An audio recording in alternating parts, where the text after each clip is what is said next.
I'm a disgruntled vegan, y'all. I am. And I'm glad because I'm no longer vegan. TLDR, I am no longer vegan because I was just hungry all the time. I felt like I was just weak and frail and wasn't getting the nutrients that I needed. So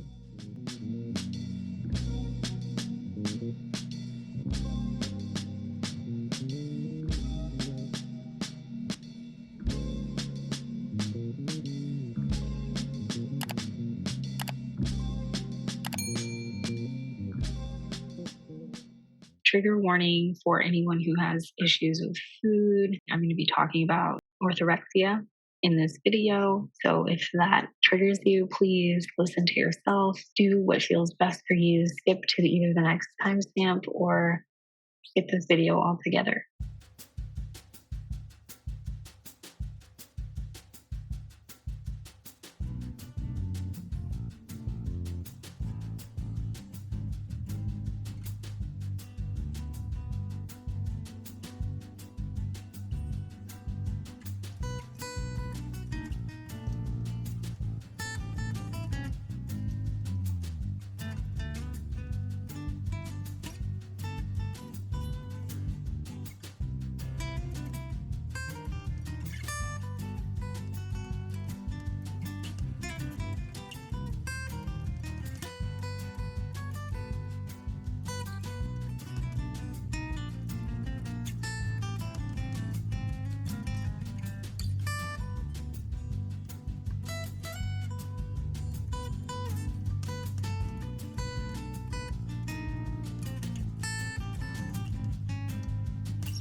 Two hours later. So I just washed my hair and I wanted to come on and finally do my vegan talk because I've been making it like this big deal in my mind and I'm really over it. Like telling myself I need to make it this big sit down video, and I don't really need to do that. But I could see myself wanting to do that. So I do have a whole podcast episode about some things to know before you go vegan. Definitely refer to that. I'm recording here and here. Won't know which one is going to give me more of a vloggy vibe.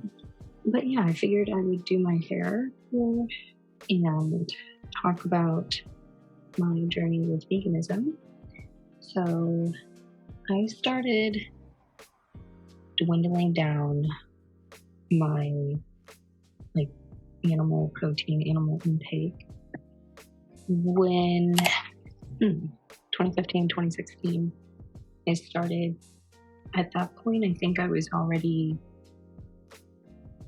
done with red meat and beef. Afterwards, I was thinking, okay, this is a really good time for me to make the shift and just cut more foods out.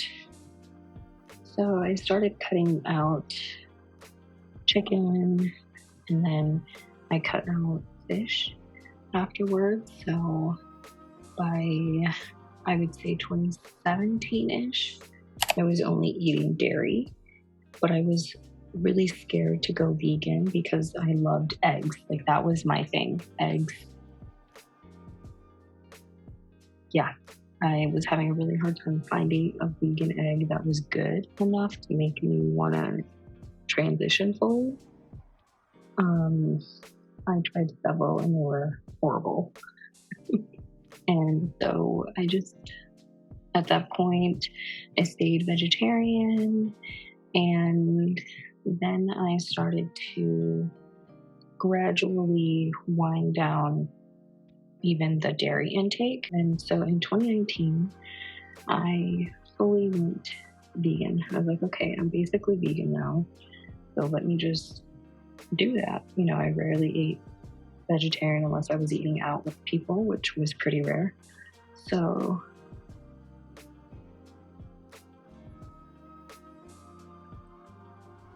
I did that, and it kind of came with like me at this time where I wanted to do the best. I was feeling called to do it, so I did it.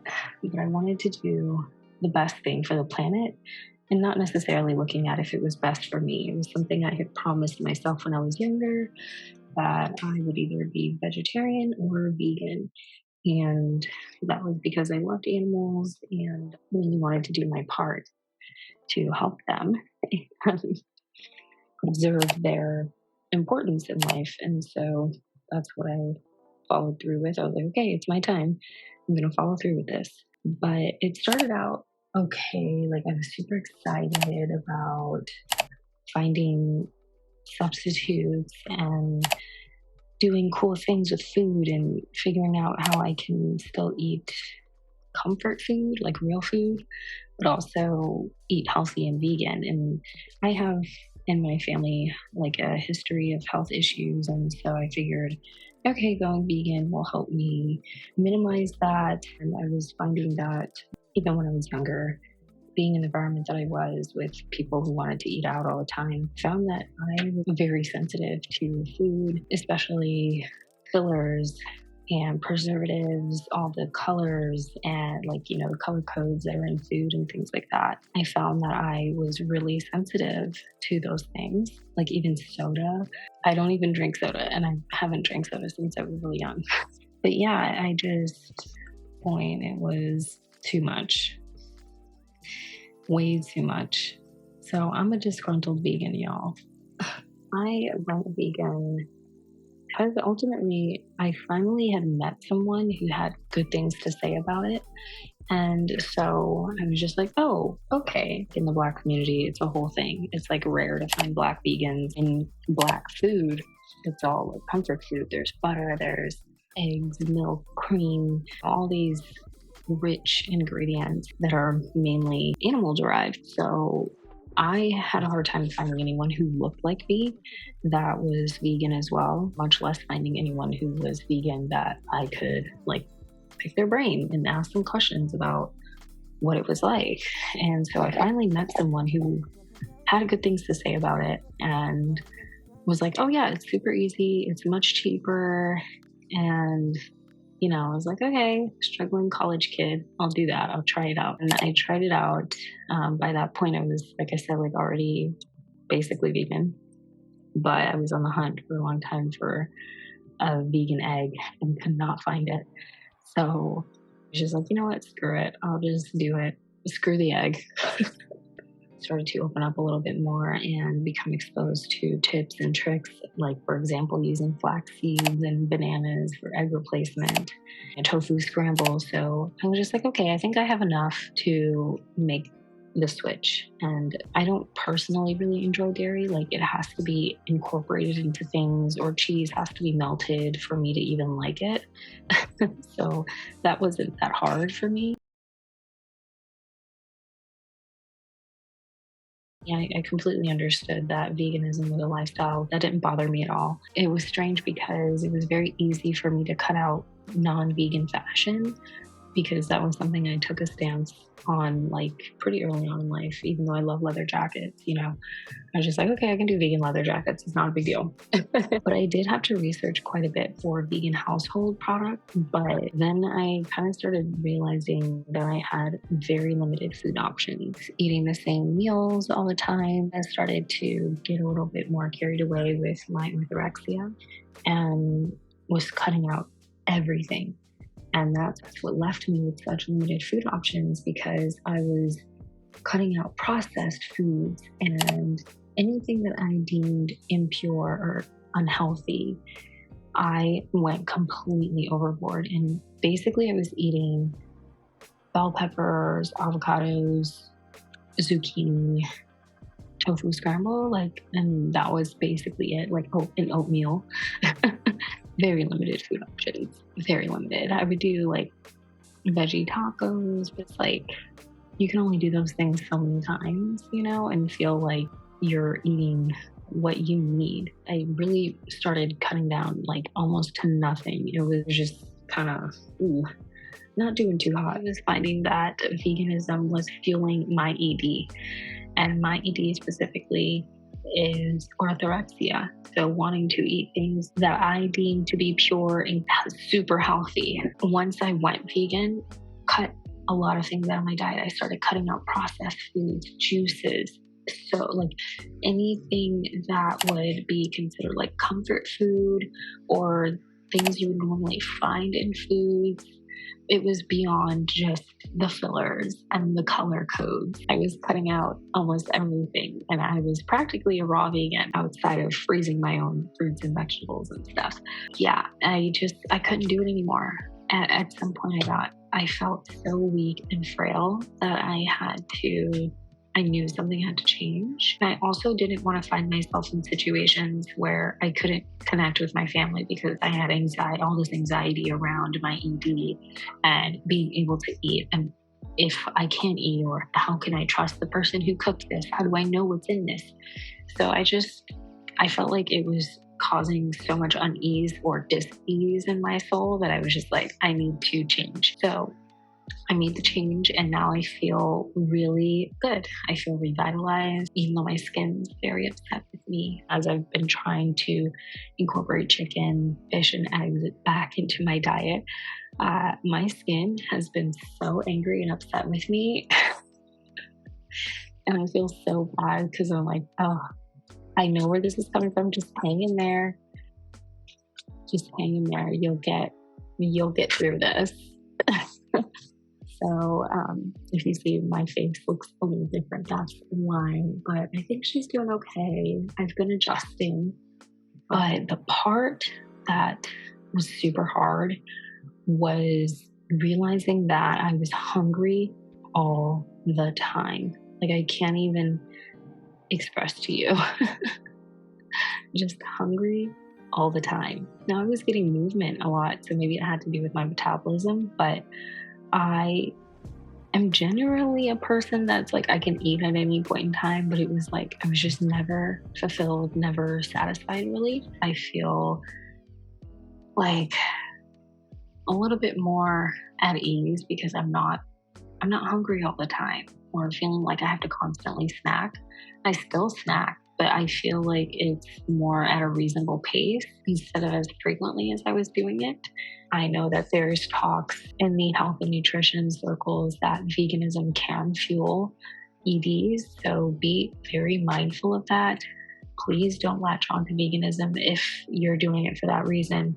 Look into it, make sure you have the support you need, make sure that it's right for you, in alignment with you, because otherwise you'll hit that wall at some point and just be this is not good. This is not good. Yeah, so I think cutting things out even more in 2019, it just, I don't know, it made things really hard.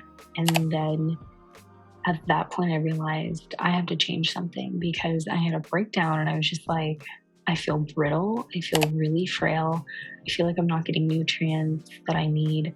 And I would do a supplement vitamin, hemp seed, flax, and try to get protein, try to get fiber in other ways, but I was feeling so weak and like I didn't really want to eat those things because it was just like I am eating the same things all the time. And I was realizing how limited I really was because at that time, vegan food was really just vegan junk food unless you just were like a raw vegan. So the comfort foods that I would want to eat all had soy. And I was realizing through my tofu scrambles, I had a soy allergy.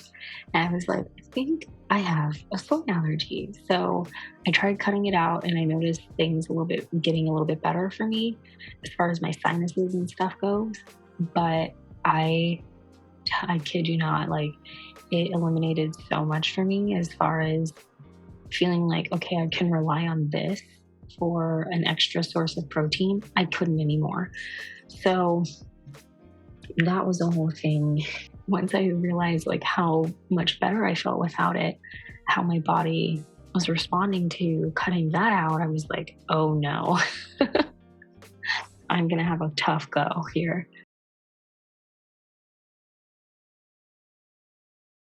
In 2020, I attempted to reintroduce protein and eggs. So I tried to reintroduce salmon and eggs, but I think I tried to do it way too quickly. It was really hard. I also tried to reintroduce chicken, but I had a really gnarly response to everything.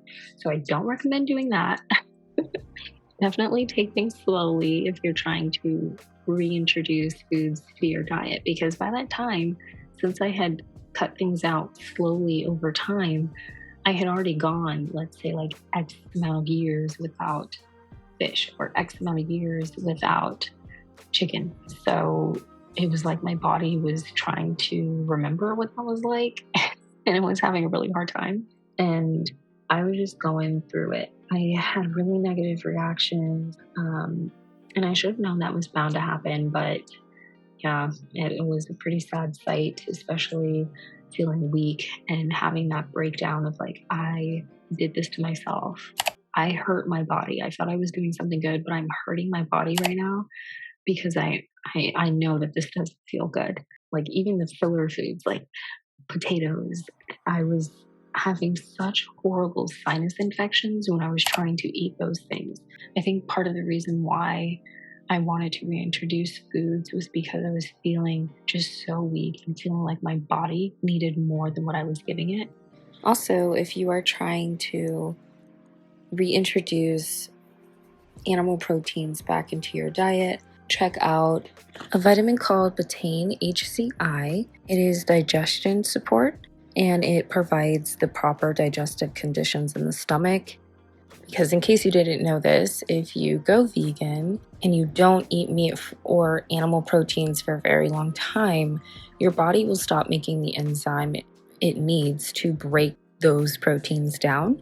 So if you're looking to reintroduce animal proteins back into your diet, depending on how long you've been vegan or vegetarian, then it could be helpful to incorporate betaine HCI, as it will help assist your body with breaking down those proteins by activating pepsin and maintaining a healthy balance of gut flora.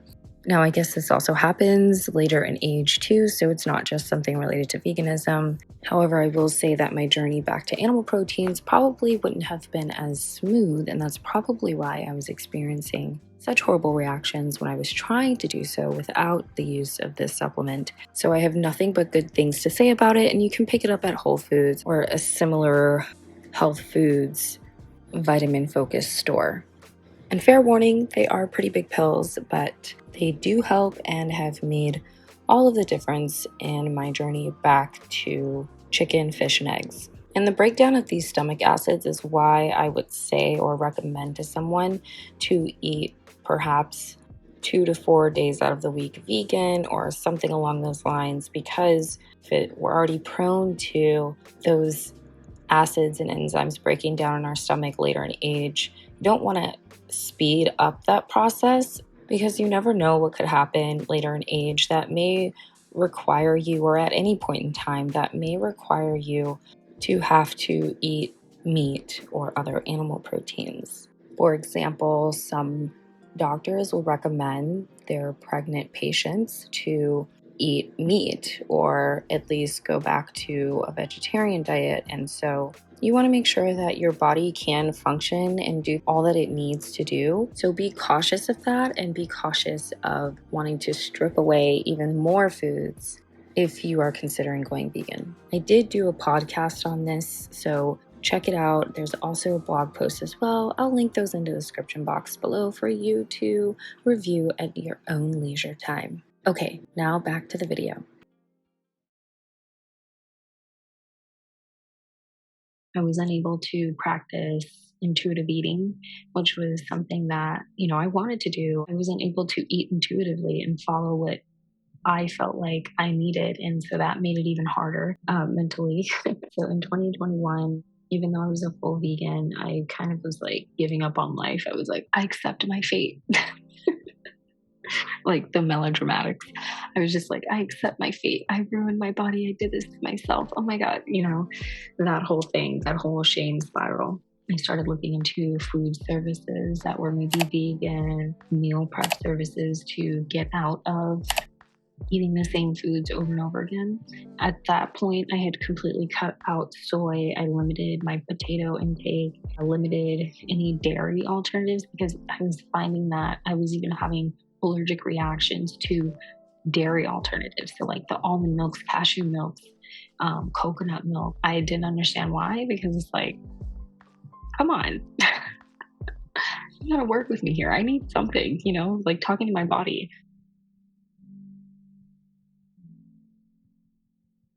I think I learned some valuable lessons though, which was to really do my research before jumping into something that could have long-term impact. I realized that, for example, one thing, like you always hear that eggs, they're not vegan, but like when you look into it, just look into it. That's all I'll say, because I found out, like, I thought eggs were like baby chickens that were getting ready to be born. And they're really almost like having your menstrual cycle. That's what chickens go through. And so it's not even a viable egg. So for me, I was like, well, I would have been okay with that. I would have never cut out eggs, but when you look online and you're doing all this research, one, it's very overwhelming when you're trying to go vegan. You want to do the right thing. And I think there's a lot of the pressure of the label is that you don't want to mess up and you want to uphold this because it feels like such a moral duty to some people. And then two, the research that's out there may not necessarily be completely true or maybe over exaggerated. Just like with greenwashing, there's people who are manipulating the market and manipulating marketing in order to convince people of a certain thing. And so be mindful of that because veganism, child, on the internet and life and period, can quickly become almost like culty. Like a cult-ish thing, has like a cult vibe sometimes, depending on where you are, depending on what corners of the internet you're looking into. Yeah, I was just at a loss, really.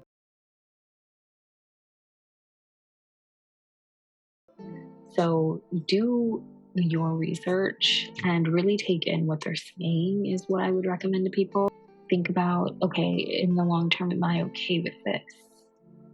Does it bother me, or is that something I can bypass for the sake of my health, for the sake of my long-term well-being? For my advice here, take your time and only keep going if it feels right for you. I kept going mainly because I felt a strong moral duty to it. I didn't want to give it up. I had already invested so much time into it and really still believe in protecting animals in their lives, and how they're treated in the food industry is awful, is horrible. I just always had that in my mind and wanted so badly for veganism to work out for me, but it didn't. So stop if it doesn't. And I would say, looking back, if you can, get a nutritionist, a dietitian, and do it with them. Because I think doing that with someone who gets it can listen to what you need, help you understand where you can be getting things from. Doing it on your own maybe just very intimidating, or you just may not even have access to those kind of resources. So you may not be getting everything that you need, and you don't know that, and you don't know where to look. So get professional help if you can. Do the best you can. That's something I touched on in one of my previous videos. You don't have to be perfect. Mistakes happen, and more than likely they already are, or they will, because cross-contamination is a thing.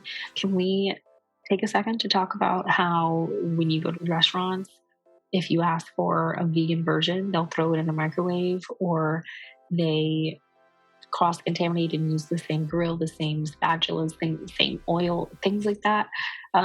So mistakes happen, cross-contamination happens. So don't be too hard on yourself if things like that happen. Look into all of that first, because I don't use the microwave. So when I go out somewhere, I don't want someone using the microwave. I determined for me that's not something I wanted to do for health reasons. So that is a no-go for me. So think about that, like when you're in these environments where you have chances to connect over food, will you fully be able to be present in that moment? Or are you going to be worried about what you can eat, what you can't eat?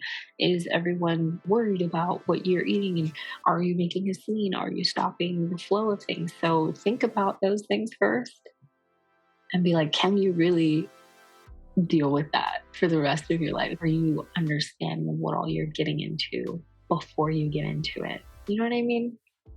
Because those are things I wish I knew looking back. I would say don't try too hard to push yourself just to make a point either. If you're going to be vegan, don't do it for the fad, do it for yourself.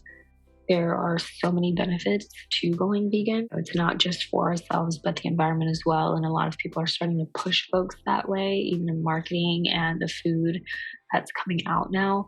I think if it's really earth or plant-based food, then I'm with it, and that's how I prefer to eat. But when it's filled with cheap fillers and chemicals, colors, it's like we're in the same boat. We haven't made any progress from all the processed foods that have already been out on the market, that have been here for eons, been in our traditional foods. It's like, what are we doing if we're not improving it and we're not really eating plant-based? Then what's the point?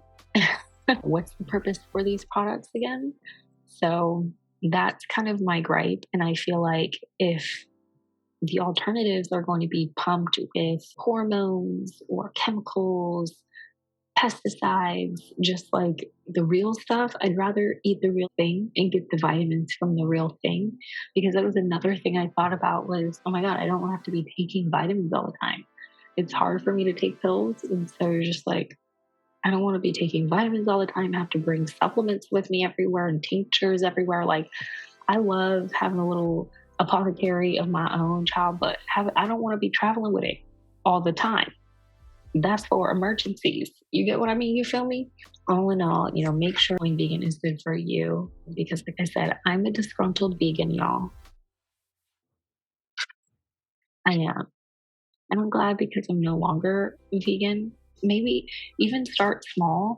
Say I'm going to do this for a couple months, or even try a couple times out of the week for the environment reason. If that's why you're doing it, for the environment, as long as we're making an effort, you can't be mad at that. Every little bit helps. So that's what I would say, rather than kind of diving in there fully. If that's something that scares you, give yourself the opportunity to make sure that it's good for you first, or at least that you have the support and information you need to make it the best experience for you, to make sure it's in alignment with you. And so that's my TED Talk, y'all. I just wanted to come on really quick and record, how I became vegan, why I'm no longer vegan. That is my truth, y'all. And I'll sing it on the rooftop. Okay, I will. Because, nowadays you don't know what's going into your food. I really want to get to the point where I am growing my own food and maybe homesteading. I don't know. I think about homesteading all the time, but I don't really know if I'm like a raising chickens type of person. I would love to get to that point so that, I know what's going in my food. But that is what I have for you. I wanted to come on here and talk about it, because otherwise I could feel myself wanting to make this a big video. And I was like, no, I'm not doing that, sis. It's not going to be this huge thing blown up in my head. I'm just going to chill out and have a smooth conversation about it. So thank you for being here and listening to this video. I hope it's helped you in some way or help you come to some conclusions your own. Because like I say, conscious living can be toxic too. We can do things and start out wanting to do them with the best of intentions, but if they swing to an extreme and start ruling your life, then it can become dysfunctional very quickly. So please take care of yourselves, others, and the planet. Bye.